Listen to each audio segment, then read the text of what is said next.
Hello and welcome प्यारे बच्चों, कैसे हो सारे। मैं असीम भारद्वाज आप सभी का स्वागत करता हूं एसडीसी क्लासेस पर। प्यारे बच्चों, इस सेशन के अंदर मैं आप सभी के साथ एसएससी एमटीएस यानी स्टाफ सिलेक्शन कमीशन का जो मल्टीटास्किंग स्टाफ आपका एग्जाम होता है प्यारे बच्चों, उससे रेलिवेंट बिल्कुल सारी जानकारी आपके साथ मैं शेयर करूंगा। बिल्कुल फॉर्म फिल करने से लेकर के प्यारे बच्चों कट ऑफ तक जितनी भी जानकारियां होती हैं आपके इस एग्जामिनेशन के बारे में, वो सारी की सारी जानकारियां आपको प्यारे बच्चों इसी सेशन के अंदर मैं दूंगा। आप जानते हैं प्यारे बच्चों, 25 जनवरी 2023 से आपका एसएससी एमटीएस का फॉर्म फिल होना शुरू हो जाएगा और लगभग फरवरी के महीने तक आपकी इसकी डेट होगी। एंड एग्जाम जो होगा प्यारे बच्चों, वो आपका मार्च से अप्रैल यानी मार्च अप्रैल 2023 के आसपास इसका एग्जाम भी हो जाएगा। यानी प्यारे बच्चों, आज से अगर देखा जाए तो लगभग 6 महीने आपके बचे हुए हैं इस एग्जाम के लिए। यानी अभी फॉर्म आपका रिलीज नहीं हुआ है 2023 वाला, बट पेपर आपका लगभग जो एक्सपेक्टेड डेट है वहीं पर होगा। एग्जाम फॉर्म निकल भी आएगा। अब ऐसा तो है नहीं कि एग्जाम फॉर्म निकलते ही साथ आप सारे की सारी तैयारी 2 महीने में ही कर दोगे प्यारे बच्चों। आज से आप इसकी प्रिपरेशन शुरू करेंगे, तब आप जाकर के इसकी प्रिपरेशन होगी। मिनिमम 6 महीना चाहिए। सो प्यारे बच्चों, एसएससी एमटीएस के अंतर्गत जितनी भी प्रकार की वैकेंसियां अभी आपकी आएंगी, सो उनसे रेलिवेंट चलिए जानकारियों को हम शेयर करना शुरू करते हैं। जैसा कि मैंने कहा कि ये सेशन आपका बहुत इंपॉर्टेंट रहेगा उन बच्चों के लिए जो 2023 का एसएससी एमटीएस देंगे। सो प्यारे बच्चों, देखिए, कुछ बच्चे ऐसे होते हैं जो बिल्कुल बिगिनर्स होते हैं एसएससी के फील्ड में। अब उन बच्चों के लिए सीजीएल एग्जाम क्रैक करना थोड़ा सा कॉम्प्लिकेटेड होता है, क्योंकि उसके अंदर और भी ज़्यादा समय लगता है। लेकिन प्यारे बच्चों, एसएससी के फील्ड में आपका सिलेक्शन होने के लिए जो बिगिनिंग वाला आपका एक एग्जाम है ना, वो एमटीएस हो सकता है। यानी एमटीएस के अंदर सिलेक्शन लेना आपका बिल्कुल भी कॉम्प्लिकेटेड नहीं है, और ये पहला कदम होगा। अगर इसके अंदर आपकी ज्वाइनिंग हो जाती है तो प्यारे बच्चों, बिल्कुल 100% आप श्योर हो जाते हो कि आप सीजीएल भी क्रैक कर दोगे। तो चलिए पहले हम बात करते हैं सर एमटीएस के रिगार्डिंग हम क्या क्या इस सेशन के अंदर देखेंगे। इस सेशन के अंदर मैं आपको बताऊंगा कौन कौन सी पोस्ट आती हैं प्यारे बच्चों एसएससी एमटीएस के अंतर्गत, और प्रमोशन कितने टाइम के बाद हो जाता है। क्योंकि बहुत सारे बच्चों का सवाल है, सर एमटीएस के अंतर्गत तो सर ऐसी पोस्ट आती है, छोटी पोस्ट आती है, सर हम प्रमोशन कब ले सकते हैं। सो प्यारे बच्चों, पहली बात तो धारणा गलत है आपकी कि छोटी आती है, ऐसा कुछ नहीं है। अब इस सेशन के अंदर सारे आपके डाउट दूर कर दूंगा। सैलरी कितनी होती है, एज कितनी होती है, फॉर्म फिल करने के लिए क्वालिफिकेशंस क्या क्या चाहिए, सर सिलेक्शन प्रोसीजर यानी कितने पेपर होते हैं, सर कौन सा पेपर कितने नंबर का होता है, और कौन कौन सा सब्जेक्ट आता है, वो सारी चीज़ें। उसके बाद फिर मैं बताऊंगा कट ऑफ, यानी आपको इस एग्जाम के अंदर सेलेक्ट होने के लिए कितने मार्क्स अपने एग्जाम में लेके आने पड़ेंगे।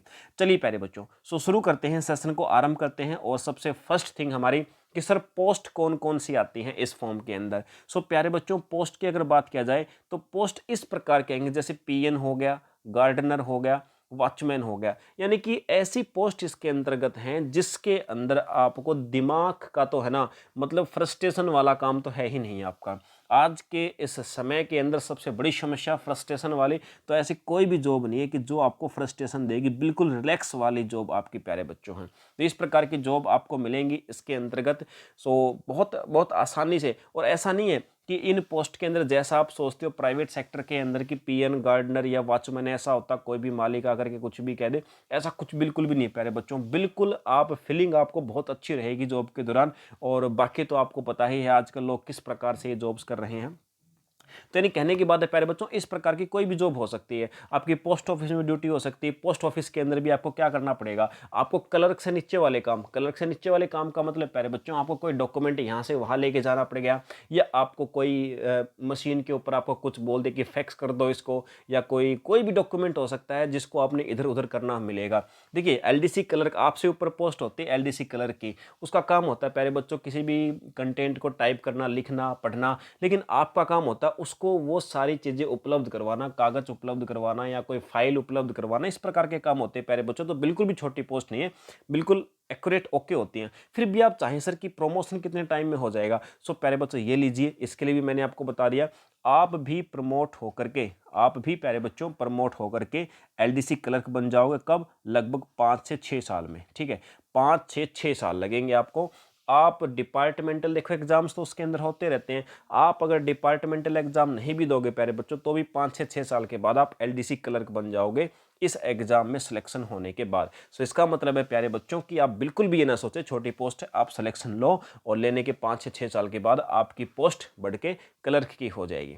ओके सर, इसके बाद हम जानते हैं सर सैलरी क्या होगी इनिशियली हमारी। तो प्यारे बच्चों इनिशियली आपकी सैलरी होगी 18,000 से 22,000 रुपये के आसपास, इसके बीच में आपकी सैलरी रहेगी।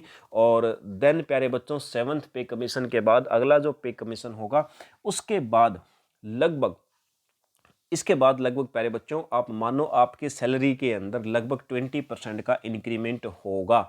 20% के आसपास इंक्रीमेंट जल्दी ही हो जाएगा जॉब के बाद में। ठीक है सर, मिनिमम हमने मान लिया सर 18 से 22 के बीच में रहेगी। इसके बाद अगर बात किया जाए एज की, सर एज क्या रहेगी, तो प्यारे बच्चों एज जो आपकी रहेगी वो नॉर्मली होती है 18 से 25 साल, लेकिन 2022 से एक और पोस्ट इसके अंतर्गत ऐड हो गई हवलदार की। सो हवलदार के लिए जो एज होगी आपकी 18 से 27 तक होगी प्यारे बच्चों। ओके सर, इसके बाद हम देखते हैं सर क्वालिफिकेशन क्या रहेंगे इस फॉर्म को फिल करने के लिए। सर कितनी ज़्यादा क्वालिफिकेशन चाहिए, सो आपको सिर्फ 10th पास होना जरूरी है प्यारे बच्चों। 10th पास वैकेंसी होती है, सिर्फ 10वीं पास आपको होना चाहिए। अब बात आते हैं सर सबसे इंपॉर्टेंट और सबसे मेन चीज़ हमारी कि सर सिलेक्शन प्रोसीजर क्या रहेगा इस एग्ज़ाम के लिए। सर क्या क्या सिलेक्शन प्रोसीजर रहेगा। सो प्यारे बच्चों इसके लिए मैं आपको बता दूं, इसके लिए एक आपका पेपर 1 होता है, एक पेपर 2 होता है। और जिन बच्चों ने हवलदार के लिए अप्लाई किया है उनके लिए पीईटी या पीएमटी या सिंपल शब्दों में जिसको हम कहते हैं प्यारे बच्चों फिजिकल, जिसको बोलते हैं फिजिकल भी होगा। किसके लिए, ओनली फॉर हवलदार। यानी जनरली 2 पेपर होंगे प्यारे बच्चों, एक पेपर 1 और एक पेपर 2। और जिन बच्चों ने हवलदार के लिए अप्लाई किया उनका फिजिकल भी होगा। सो ये सिलेक्शन प्रोसीजर रहेगा इस सब के अंदर। अब सर पेपर वाइज हम देख लेते हैं पहले पेपर में क्या क्या सब्जेक्ट कितना आएगा, क्या कट ऑफ रहेगी, क्या क्वालिफाई करना है या फिर कट ऑफ लगेगी, वो सारी प्रकार की चीज़ें आइए हम एक बार देख लेते हैं। तो सबसे पहले बात करते हैं पेपर 1 की।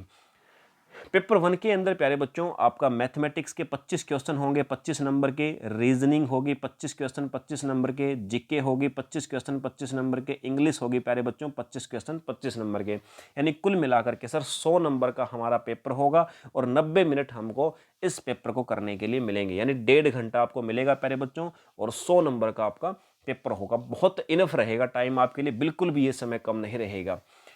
अब एसएससी का जो फर्स्ट पेपर सब बच्चों ने दिया प्यारे बच्चों, देने के बाद में इसके आधार पे कट ऑफ लगेगी। कट ऑफ लगने के बाद बच्चों को बुलाया जाएगा पेपर 2 के लिए, उसके लिए बुलाया जाएगा पेपर 2 के लिए। अब कहेंगे सर कट ऑफ कितने पे लगेगी, तो प्यारे बच्चों ये आपको मैं लास्ट में बताऊंगा कि कट ऑफ भी कितने पे लगती है। अब देखिए प्यारे बच्चों एसएससी एमटीएस का जो सेकंड पेपर है, सेकंड पेपर के अंदर क्या होता है, डिस्क्रिप्टिव होता है। पहला पेपर आपका ऑनलाइन होता है, दूसरा पेपर आपका ऑफलाइन होता है। क्यों, क्योंकि इसके अंदर आपको डिस्क्रिप्टिव लिखना होता है। आपको क्या, एक ऐसे लिखना होता है 25 नंबर का, एक लेटर लिखना होता है प्यारे बच्चों 25 नंबर का।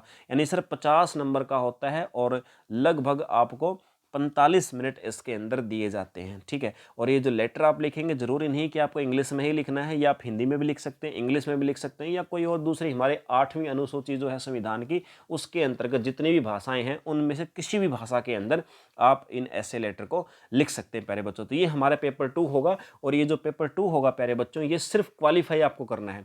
ये पेपर सिर्फ आपको प्यारे बच्चों क्वालिफाई करना है। इसके नंबर आपके मेरिट लिस्ट के अंदर काउंट नहीं होंगे। ठीक है, इसके नंबर आपके मेरिट लिस्ट के अंदर प्यारे बच्चों काउंट नहीं होंगे। कट ऑफ तो सिर्फ पहले पेपर के आधार पे लगेगी। हाँ, ऐसा हो सकता है कि भाई बहुत सारे बच्चों के एक समान नंबर आ जाएं और उनमें से कुछ बच्चों को चूज करना हो। तो पहले तो मान लो प्री एग्जाम जो हमारा पेपर 1 हुआ उसके अंदर बच्चों के नंबर आ गए सेम, सबके बहुत सारे बच्चों के सेम नंबर आ गए।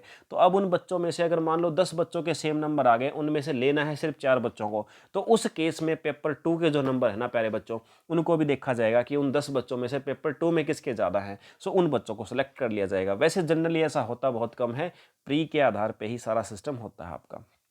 ओके सर, इसके बाद जिन बच्चों ने हवलदार के लिए अप्लाई किया है तो उन सब के लिए जो फिजिकल होता है उसके अंदर क्या होगा, पहले मेल्स यानी पुरुषों के लिए मैं आपको बता देता हूँ। तो प्यारे बच्चों पुरुषों के लिए वॉकिंग चलना है 1600 मीटर 15 मिनट के अंदर, साइकिलिंग करनी है 8 किलोमीटर की 30 मिनट में, हाइट होनी चाहिए 157.5 और चेस्ट होनी चाहिए 76 और उसके अंदर 5 सेंटीमीटर का एक्सपेंशन भी होना चाहिए, यानी फुलाव भी होना चाहिए। और फीमेल्स के लिए वॉकिंग करना है 1000 मीटर यानी 1 किलोमीटर 20 मिनट में, साइकिलिंग करनी है 3 किलोमीटर 25 मिनट में, हाइट 152 होनी चाहिए और उनके लिए वेट भी मेंशन किया गया एटलीस्ट 48 किलोग्राम वेट होना चाहिए प्यारे बच्चों, ठीक है। सो ये पीईटी और पीएमटी के लिए मेजरमेंट क्राइटेरिया आपका। इसके बाद अब प्यारे बच्चों अगर बात की जाए सर एसएससी की जो प्री एग्जाम हमारा होता है जिसके आधार पे हमारा फाइनल सिलेक्शन होता है, सो उसकी कट ऑफ कितने पे लगती है, तो प्यारे बच्चों मिनिमम 60 और मैक्सिमम 80, यानी ये मैंने जो लिखा ये लिखा है सर, देखो एक तो आपके एससी एसटी होते हैं और एक होते हैं जनरल। सो एसटी एसटी के अंदर मिनिमम जो कट ऑफ लग सकती है प्यारे बच्चों वो 60 तो लगेगी ही लगेगी, है ना, 60 तो लगेगी ही लगेगी। और जनरल के लिए अगर मैं बात करूं प्यारे बच्चों तो अप्रोक्सीमेटली 80 तो लगेगी ही लगेगी, है ना, यानी जनरल को 80 नंबर तो लेने ही लेने होंगे और एससी एसटी के अंदर भी मिनिमम 60 तो लेने होंगे, बाकी वेरी कर सकता है 60 से 80 के बीच में प्यारे बच्चों, ये ऐसा बिल्कुल भी कन्फर्म नहीं होता, हर साल वेरी करता है, एग्जाम कैसा आता है उस चीज़ के ऊपर। सो चलिए प्यारे बच्चों ये सारी प्रकार की जानकारियां थी आप सभी के लिए एसएससी एमटीएस के एग्जाम से रिगार्डिंग जो मैंने आपको बताई। अब इसके बाद हम मिलते हैं अगले किसी सेशन के अंदर। एसडीसी क्लासेज अपनी एप्लीकेशन है प्यारे बच्चों प्ले स्टोर पर, जिस पर हर प्रकार के एग्जाम के लिए आपको कोर्स मिल सकते हैं। सो चलिए उसको ऐप को डाउनलोड कीजिएगा और मिलते हैं अगले सेशन में। जय हिंद।